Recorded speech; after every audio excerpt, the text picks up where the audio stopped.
ভারত ও ইংল্যান্ডের মধ্যেকার শ্বাসরুদ্ধকর ম্যানচেস্টার টেস্টটা অবশেষে ড্র হিসেবে শেষ হলো। যে পার্টিকুলার টেস্ট ম্যাচের রেজাল্ট আসাটা একসময় মনে হচ্ছিল জাস্ট সময়ের অপেক্ষা, মানে ভারতের হার আর ইংল্যান্ডের জয়টা এক প্রকার নিশ্চিত মনে হচ্ছিল। অনেক ক্রিকেট বিশেষজ্ঞ তো বলেই দিয়েছিল এই টেস্ট ম্যাচের পঞ্চম দিন খেলা আর গড়াবে না, যদি খেলা গড়ায় তাহলেই নাকি সেটা ক্রিকেট দুনিয়ার সবচেয়ে বড় মিরাকেল হবে।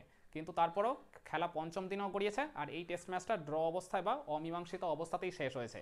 তো এই ম্যানচেস্টার টেস্টটা ড্র হওয়ার পেছনে আপনি টার্নিং পয়েন্টের দাবিদার হিসেবে কোন কোন কারণগুলোকে তুলে ধরবেন বা এই ম্যাচের আলটিমেট টার্নিং পয়েন্ট কোনটা, চলুন সেই সব কিছু নিয়ে আজকের এই ভিডিওয়ে ডিসকাস করা যাক। এই টেস্ট ম্যাচে টস জিতেছিলেন ইংল্যান্ডের ক্যাপ্টেন বেন স্টোকস আর ওই ওভারকাস্ট কন্ডিশনে অ্যাজ ইউজুয়াল তিনি বোলিং করার সিদ্ধান্ত নিয়েছিলেন। তো ভারতের প্রথম ইনিংসের পয়েন্ট অফ ভিউ থেকে আমি যদি টার্নিং পয়েন্টের দাবিদারগুলোকে একটু তুলে ধরার চেষ্টা করি, তাহলে এক্ষেত্রে প্রথমেই উঠে আসবে ওই সেকেন্ড সেশনে যশস্বী জয়সওয়াল আর শুভমান গিলের উইকেট ভারত যে খুবই দ্রুততম সময়ের মধ্যে হারিয়ে ফেলল। সেকেন্ড সেশনে ভারত ওই জায়গায় আর কি খুবই ভালো পজিশনে ছিল। যশস্বী জয়সওয়াল 58 রান করে একটা বড় ইনিংস খেলার ইঙ্গিত দিয়েছিলেন, কিন্তু লিয়াম ডসনের একটা খুবই মানে সামনের দিকে লেংথের ডেলিভারিতে একবারে সফট ডিসমিসাল হয়, তিনি যখন স্লিপে ক্যাচ দিয়ে আউট হয়ে যান। 120 রানের মাথায় ভারত দ্বিতীয় উইকেট খুঁয়ে ফেলে। এরপর শুভমান গিল ক্রিজে এসে একটা ভালো পজিটিভ স্টার্ট পেয়ে গেল, তিনি আনফর্চুনেটলি নিজের ইনিংসটাকে বড় করতে পারলেন না। বেন স্টোকসের একটা গুড লেংথের ডেলিভারিতে জাজমেন্ট দিতে গিয়ে তিনি এলবিডব্লিউ আউটের শিকার হয়। ওখানেও আর কি বলতে গেলে একটা মানে দুর্ভাগ্যের শিকার হন তিনি। ওই 20 রানের ব্যবধানে এই যে ভারত দুই ইনফর্ম ব্যাটারের উইকেট খুঁয়ে ফেললো, আর যেটা আমি মনে করি পরবর্তীতে ভারতকে এই প্রথম ইনিংসে বড় রানটা তুলতে দেয়নি। এরপর আপনি বলতে পারেন ঋষভ পান্তের ইঞ্জুরির কথা, যে ঋষভ পান্ত আর সাই সুদর্শনের মধ্যে একটা চমৎকার পার্টনারশিপ গড়ে উঠেছিল। 72 রান করে মনে হচ্ছিল এই জুটিটা মানে প্রথম দিনের খেলাটা ভারতকে ওই অবস্থাতেই আর কি মানে 3 উইকেট পরেই আর কি ওই জায়গায় আর কি সমাপ্তি করবে। তো দুজনেই আর কি দারুণ টাচে ব্যাটিং করছিলেন, কিন্তু আনফর্চুনেটলি ঋষভ পান্ত ওই ক্রিস ওকসের একটা ডেলিভারিতে কেদারি মেরে রিভার্স সুইপ করতে গিয়ে বলের লাইনটা মিস করে না, একেবারে তার সামনের ওই মানে ফ্রন্ট ফুটে গিয়ে আঘাত করে। আর যে ইঞ্জুরিটার কবলে পড়ে তিনি আর তারপরে মাঠে ঠিকমতো সোজা হয়ে দাঁড়াতে পারছিলেন না, এক প্রকার বাধ্য হয়ে ওই নট আউট অবস্থাতেই তাকে কিন্তু রিটায়ার্ড হার্ট হয়ে মাঠ ছেড়ে উঠে যেতে হয়েছিল।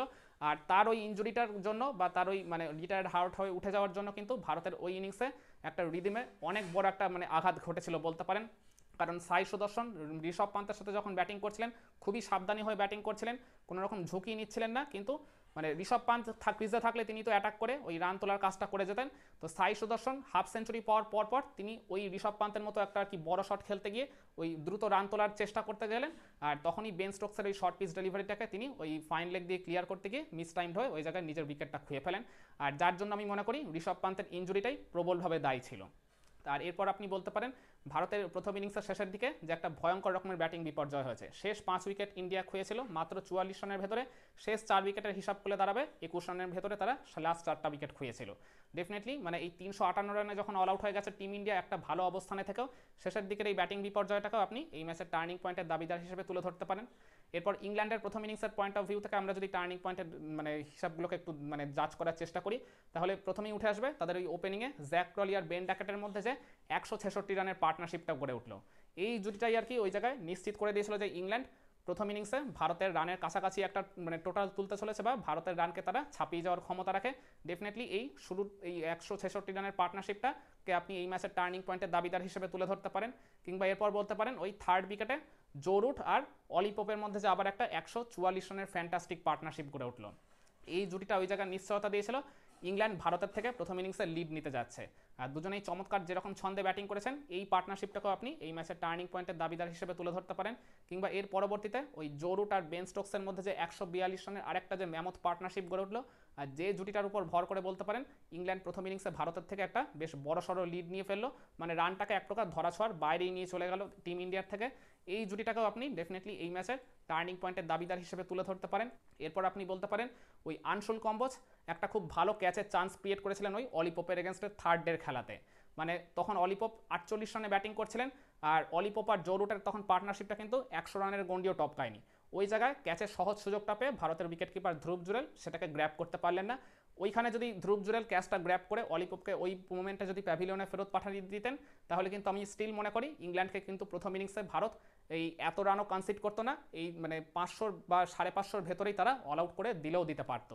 তো অলি পোপের এই ক্যাচ মিসটাও এই ডেফিনেটলি এই ম্যাচের টার্নিং পয়েন্টের দাবিদার হিসেবে এখন উঠে আসতেই পারে। আর এরপর আপনি ওই ভারতের সেকেন্ড ইনিংসের পয়েন্ট অফ ভিউ থেকে যদি টার্নিং পয়েন্টের দাবিদারগুলোকে একটু তুলে ধরার চেষ্টা করেন, তাহলে একদম ফার্স্ট ওভারেই ভারত যে ওই 2টা উইকেট খুঁয়ে ফেললো পরপর 0 রানে 2 উইকেট চলে যাওয়ার পর ওই থার্ড উইকেটে KL রাহুল আর শুভমান গিলের মধ্যে একটা যে ফাইট ব্যাক 188 রানের পার্টনারশিপ গড়ে উঠলো। তার থেকেও বড় কথা ওই চতুর্থ দিনের শেষ দুইটা সেশন এরা যে একবারে দাঁতে দাঁত চেপে লড়াই করে একবারে মাটি কামড়ে পড়ে থেকে যে পার্টনারশিপটা গড়ে তুললো 174 রানের, মানে এইখানেই আর কি বলতে গেলে ভারত যে এই পার্টিকুলার টেস্ট ম্যাচটা ড্র করার ক্ষমতা রাখে সেই নিশ্চয়তাটা কিন্তু দিয়ে দিয়েছিল। তো ডেফিনেটলি তাদের ওই 188 রানের জুটিটাকে আপনি এই ম্যাচের টার্নিং পয়েন্টের দাবিদার হিসেবে তুলে ধরতে পারেন। কিংবা এরপর বলতে পারেন শুভমান গিল যে দুইটা লাইভ পেয়েছিলেন, তিনি যখন ওই 46 রানে ব্যাটিং করছিলেন ওই চতুর্থ দিনের ওই সেকেন্ড সেশনে, তখন কিন্তু ওই একটা ব্রাইডন কার্সকে মানে ড্রাইভ করতে গিয়ে একটা আউটসাইডে হয়ে তিনি কিন্তু ওই গালিতে ক্যাচ দিয়ে দিয়েছিলেন, কিন্তু লিয়াম ডসন ক্যাচের সেই সহজ সুযোগটা পেয়েও সেটাকে গ্র্যাব করতে পারেনি, যদিও একটু আর কি স্লাইড মানে টাফ চান্স ছিল, কিন্তু তারপরেও ধরা কিন্তু যেত ক্যাচটা। ওই ক্যাচটা ধরতে পারলে শুভমান গিলের ইনিংসটা কিন্তু 46 রানেই খতম হয়ে যেতে পারতো, আর ভারতও কিন্তু 100-র মধ্যেই আরও একটা উইকেট খুঁয়ে ফেলতো। ডেফিনেটলি ওই মানে ক্যাচ মিসের ঘটনাটাকেও আপনি এই ম্যাচের টার্নিং পয়েন্টের দাবিদার হিসেবে তুলে ধরতে পারেন। কিংবা শুভমান গিল এই পঞ্চম দিনের খেলা শুরু হতে না হতেই তিনি আরও একটা কিন্তু ক্যাচের চান্স দিয়ে দিয়েছিলেন, তো ওই ক্যাচটাও আর কি ঠিকভাবে গ্র্যাব করতে পারেননি ওই অলি পপ, মানে যিনি ওই শর্ট কভারে ফিল্ডিং করছিলেন ওই একই রকমভাবে একটা লফটে ড্রাইভ করতে গিয়েছিলেন, কিন্তু অলি পপ ওই ক্যাচের নাগালটা পেয়েও সেটাকে মানে গ্র্যাব করতে পারেননি, যদিও ওটা আর কি অনেক কঠিন চান্স ছিল, কিন্তু তারপরে অলি পপ তিনি যে মানের ফিল্ডার তিনি কিন্তু ক্যাচটা পিক করতেই পারতেন। ডেফিনেটলি এই লাইভ পেয়ে যাওয়াটাকেও আপনি এই ম্যাচের টার্নিং পয়েন্টের দাবিদার হিসেবে তুলে ধরতে পারেন। কিংবা এর পরবর্তীতে রবীন্দ্র জাডেজা আর ওয়াশিংটন সুন্দরের মধ্যে যে 203 রানের ফ্যান্টাস্টিক একবারে ম্যাচ সেভিং পার্টনারশিপটা যে তারা গড়ে তুললেন ইংল্যান্ডের বোলারদের ওই আক্রমণকে পুরোপুরি প্রতিহত করে দিয়ে, আর যার কারণে বলতে পারেন ভারত কিন্তু দিন শেষে এই পার্টিকুলার টেস্ট ম্যাচটা ড্র করে ফেলেছে।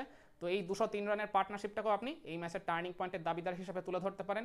কিংবা রবীন্দ্র জাডেজা, ওয়াশিংটন সুন্দর আর শুভমান গিল এই তিনজনে যে ইন্ডিভিজুয়ালি তিনটা আলাদা আলাদা সেঞ্চুরি করলেন, ডেফিনেটলি এই তিনটা সেঞ্চুরির ঘটনাকেও আপনি এই ম্যাচের টার্নিং পয়েন্টের দাবিদার হিসেবে তুলে ধরতেই পারেন, কারণ এই তিনটা সেঞ্চুরির জন্যই কিন্তু ভারত পোটেনশিয়ালি এই ম্যানচেস্টার টেস্টটা এক প্রকার নিশ্চিতভাবে হেরে যাওয়া থেকে আর কি বাঁচিয়েছে, মানে শেষ পর্যন্ত ড্র করে ফেলেছে।